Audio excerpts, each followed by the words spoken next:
Assalamualaikum warahmatullahi wabarakatuh. Alhamdulillahirobbil alamin, wa ala alihi wasobihi ajmain. Sahabat Al-Farizi yang insya Allah dirahmati oleh Allah. Kali ini saya akan berbagi kisah, ketika Siti Maryam wafat, para malaikat pun menangis. Namun sebelum lanjut, jangan lupa dukung channel ini, dengan cara subscribe, like, komen, dan share, agar tidak ketinggalan kisah islami lainnya dari channel ini.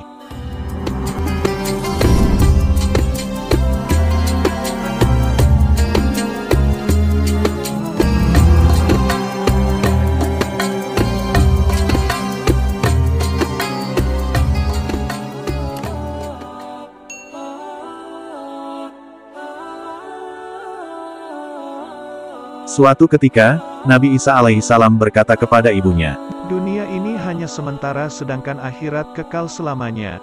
Untuk itu, marilah kita berangkat ke sebuah bukit di Lebanon, untuk beribadah kepada Allah, dengan puasa di siang hari dan sholat di malam hari. Perbekalan sudah tersedia di sana berupa daun-daun untuk makanan dan air hujan untuk minumannya. Dikisahkan, mereka berangkat dan menetap cukup lama di bukit itu. Pada suatu hari, Nabi Isa berangkat menuruni jurang untuk mengambil dedaunan, guna dijadikan makanan saat berbuka puasa. Pada saat itu, malaikat maut datang menemui ibunya. Setelah mengucapkan salam, sang malaikat berkata, Wahai Maryam yang tekun berpuasa di siang hari dan beribadah di malam hari, sebenarnya kamu ini siapa? Tanya ibunda Maryam. Sekujur tubuhku bergetar karena mendengar suaramu, dan pikiranku meracau karena wibawamu. Lanjut ibunda Nabi Isa alaihissalam. Aku ini yang tidak punya belas kasihan kepada anak-anak karena masa kecilnya, dan juga tidak hormat kepada yang besar karena dewasanya. Akulah yang bertugas untuk mencabut nyawa.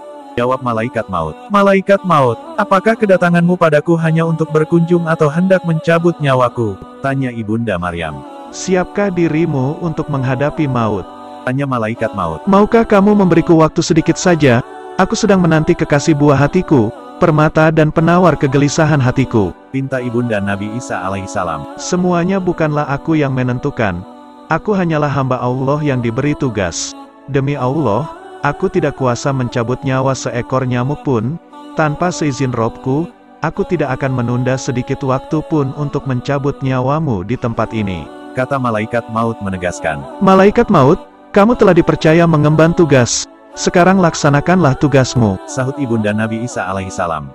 Malaikat maut pun kemudian mencabut nyawa Maryam. Nabi Isa alaihissalam datang terlambat ke tempat ibunya, hingga masuk akhir waktu Isya. Dia datang menaiki bukit dengan membawa dedaunan dan kubis di tangannya. Beliau tidak mengetahui kalau ibunya sudah meninggal. Ketika melewati mihrab ibunya dan memandang ibunya yang terbujur di mihrabnya, dia mengira bahwa ibunya telah menyelesaikan sholat fardunya. Setelah itu beliau meletakkan apa yang dibawanya, dan kemudian melaksanakan ibadah hingga tengah malam. Seusai beribadah, beliau memandangi ibunya dan memanggilnya dengan suara penuh kasih dari dalam lubuk hatinya. Salam sejahtera semoga tercurahkan untukmu wahai ibundaku. Waktu kini sudah malam, sekarang tibalah saatnya berbuka puasa bagi orang yang berpuasa, dan tiba pula saatnya bagi kita untuk beribadah. Kenapa ibu berdiam diri tanpa melakukan semua itu? Begitu cara Nabi Isa alaihissalam menyapa ibunya. Setelah sekian lama menunggu dan tidak ada reaksi dari sang ibu, Nabi Isa alaihissalam pun kembali. Apa mungkin ibuku merasa kecapean? Kata Nabi Isa alaihissalam. Kemudian Nabi Isa kembali ke mihrabnya tanpa sedikit pun makanan yang masuk pada waktu itu, sampai sepertiga malam. Dengan menunjukkan rasa hormat kepada ibunya, beliau pun memanggilnya ibunya lagi dengan suara yang penuh kasih. Salam sejahtera tetaplah kepada bunda. Namun, ibunya tak bereaksi sedikit pun. Nabi Isa alaihissalam kemudian kembali lagi ke mihrabnya hingga terbitlah waktu fajar. Kemudian beliau meletakkan pipinya pada pipi ibunya. Beliau pun memanggil seraya menangis. Wahai ibundaku, waktu malam telah lewat, kini waktu siang menghampiri kita, untuk melaksanakan ibadah sholat kepada Tuhan yang Maha Pemurah. Melihat kejadian itu, para malaikat dan jin menangis. Bukit-bukit di sekitarnya bergema. Melihat semua itu, Allah lalu menguji para malaikat. Mengapa kalian menangis? Tanya Allah subhanahu wa ta'ala. Ya Allah, Engkau maha mengetahui, jawab para malaikat. Kemudian Allah berfirman, sungguh aku maha mengetahui lagi maha penyayang. Tiba-tiba terdengarlah suara, wahai Isa angkatlah kepalamu, ibumu sekarang telah wafat. Dan Allah memberimu pahala yang besar.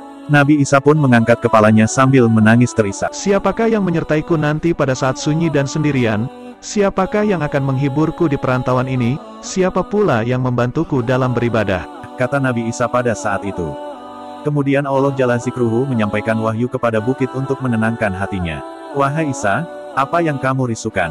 Tidak inginkah kamu jika Allah yang menjadi penghiburmu? Nabi Isa pun akhirnya turun dari bukit menuju sebuah perkampungan Bani Israel. Sesudah menyampaikan salam, beliau pun menjumpai mereka. Siapa kamu?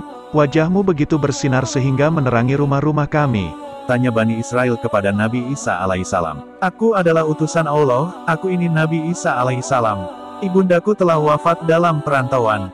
Sudikah kiranya kalian mengurus jenazahnya, memandikan, mengkafani dan menguburkan jenazahnya? Jawab Nabi Isa alaihissalam sambil meminta bantuan mengurus jenazah ibunya kepada Bani Israel.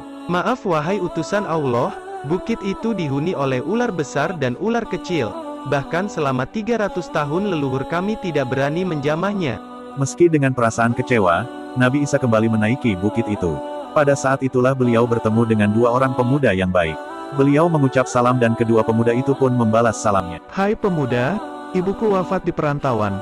Aku minta bantuan kalian untuk mengurus jenazahnya. Pinta Nabi Isa alaihissalam. Kenalkan, aku ini malaikat Jibril dan ini adalah malaikat Mikail. Ini adalah obat tubuh dan kain kafan dari Tuhanmu. Ketahuilah, pada saat ini bidadari surga yang cantik-cantik sedang membungkus jenazah ibumu dengan kain kafan seperti ini. Lalu, Jibrilah yang menggalikan kuburnya di atas bukit itu, mereka menguburkannya setelah mensolati dan menghormatinya. Kemudian Nabi Isa alaihissalam berkata, Ya Allah, hanya Engkau yang melihat posisiku dan mendengar keluh kesahku. Tiada sedikit pun urusanku yang tersembunyi darimu. Ibundaku telah wafat, dan aku tidak menyaksikan wafatnya. Untuk itu izinkanlah dia berbicara kepadaku. Setelah itu turunlah wahyu yang mengizinkan beliau berbicara dengan ibunya. Nabi Isa berdiri tegak di makam ibunya sambil berbicara dengan sangat prihatin. Salam sejahtera untukmu wahai ibundaku. Sapa Nabi Isa alaihissalam. Tak lama kemudian terdengarlah suara dari dalam kuburnya. Kekasihku, duhai buah hatiku. Wahai bundaku, apa yang bunda peroleh dari tempat pembaringan dan tempat kembali itu? Bagaimana pula ibunda menghadap Tuhan? Tanya Nabi Isa kepada ibunya. Aku memperoleh tempat pembaringan dan tempat kembali terbaik. Aku mendapat ridho Allah dalam menghadapnya. Jawab ibunda Nabi Isa. Wahai bunda, bagaimana dengan rasa sakit saat maut menjemput? Tanya Nabi Isa alaihissalam menyempatkan diri. Demi Allah yang telah mengutusmu sebagai nabi yang membawa kebenaran, sampai saat ini rasa pedihnya maut masih belum hilang. Kedahsyatan syakaratul maut pun masih belum lenyap dari mataku. Untuk itu haturkanlah salam sejahteramu untukku hingga akhir kiamat. Tutur ibunya. Demikianlah kisah yang sangat menyentuh hati ini. Mudah-mudahan bisa meningkatkan iman dan takwa kita kepada Allah Subhanahu wa Ta'ala. Kisah ini dinukil dari kitab Durratun Nasihin halaman 145-146.